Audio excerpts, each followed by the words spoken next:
ప్రభుత్వము చంద్రబాబు నాయుడు గారిని అలా భావించుంటే భోగాపురం ఎయిర్పోర్ట్ అయ్యేదే కాదు. ఓకే కిషన్ గారు, లక్ష్మణ్ గారు, మీరు ఎవరికి ఇస్తారు భోగాపురం ఎయిర్పోర్ట్ లో క్రెడిట్ ఎవరికి ఇస్తారు మీరు? ఇప్పుడు బిగినింగ్ లో ఎవరైతే కష్టపడి దాన్ని ఒక రూపానికి తీసుకొచ్చారో క్రెడిట్ వాళ్ళకే పోతుంది కదా. ప్రభుత్వం అన్నది కంటిన్యూ చేశారు. అదే కంటిన్యూ చేసిన కూడా సరే, వారికి 60 70 ఇస్తే వీరికి 30 40 ఇవ్వాలి క్రెడిట్. అంతే. రాజకీయ కారణాలతో జగన్మోహన్ రెడ్డి గారు గతంలో భోగాపురం ఎందుకని అని ఉండొచ్చేమో కానీ తను అధికారంలోకి వచ్చిన తర్వాత అంతకు ముందు శంకుస్థాపన చంద్రబాబు నాయుడు జరిగిన దానిని ఎందుకు టేకప్ చేశాడు అంటే గుర్తించాడు అది అవసరం ఉంది అక్కడ అని. ఇప్పుడు ఎయిర్పోర్ట్ అక్కడ ఉండదేమో విజయవాడలో నేవీకి సంబంధించింది, అది కంట్రోల్ అనేది సెంట్రల్ గవర్నమెంట్ లో ఉంటుంది టోటల్ గా.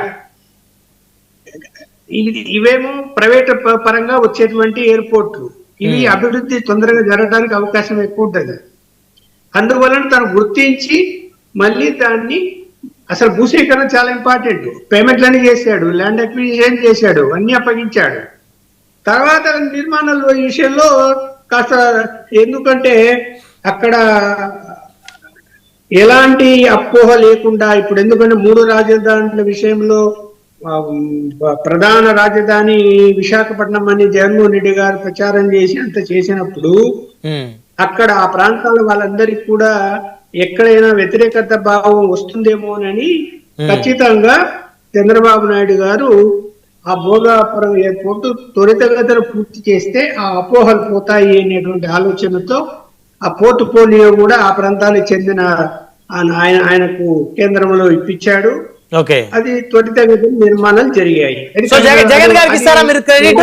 మెజారిటీ క్రెడిట్ జగన్ గారికి ఇస్తున్నారా మీరు? అదే ముందు స్థలం ఉండి పునాది వేసి మన తండ్రి గారు మనకి ఇస్తే మన పైన ఇల్లు కట్టుకుంటారు. అసలు తండ్రి గారు భూమి ఇచ్చి పునాది వేయకపోతే మనం ఇల్లు కట్టుకునేది ఎందుగా? మళ్ళీ భూమి కొనుక్కోవాలి కదా.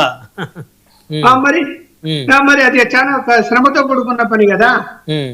త్వరగా వీళ్ళు పూర్తి చేయగలిగినారు అంటే అవన్నీ ముందు. ఒక్క నిమిషం, కొద్దిసేపు క్రితం ఇంద్రనీల్ రెడ్డి గారు ఇందాక ఒక మాట ఏమన్నారు, చంద్రబాబు నాయుడు గారు 2019 ఫిబ్రవరిలో శంకుస్థాపన చేశారు అన్నారు. అంటే భూసేకరణ అంతకుముందు జరిగినట్టేగా? జరగలేదు సార్, జరగలేదు. ఆన్ రికార్డెడ్ గా మీకు 2020 తర్వాత అసలు ఏమీ జరగలేదు, ఏమీ జరగలేదు. శిలాఫలకం తప్పితే ఏమీ జరగలేదు. శిలాఫలకం తర్వాత భూసేకరణ చేయాలని అనుకున్నారు. సో భూసేకరణ చేసింది వైఎస్ఆర్ జగన్మోహన్ రెడ్డి గారి హయాంలో. ఓకే.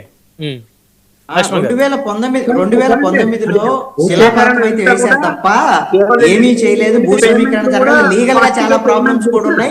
అవన్నీ కూడా వైఎస్ఆర్ కాంగ్రెస్ పార్టీ ప్రభుత్వం ఉన్నప్పుడే ఆ లీగల్ ప్రాబ్లమ్స్ ఇవన్నీ షార్ట్ అవుట్ చేసి మేజర్ వర్క్ జరిగింది.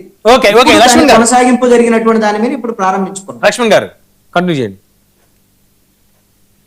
ఇక్కడ ఇప్పుడు ఇవాళ సోషల్ మీడియాలో ఒకటి వస్తున్నది. 2019లో మరి మన చంద్రబాబు నాయుడు గారి నియోజకవర్గంలో కూడా విమానాశ్రయానికి శంకుస్థాపన ఇది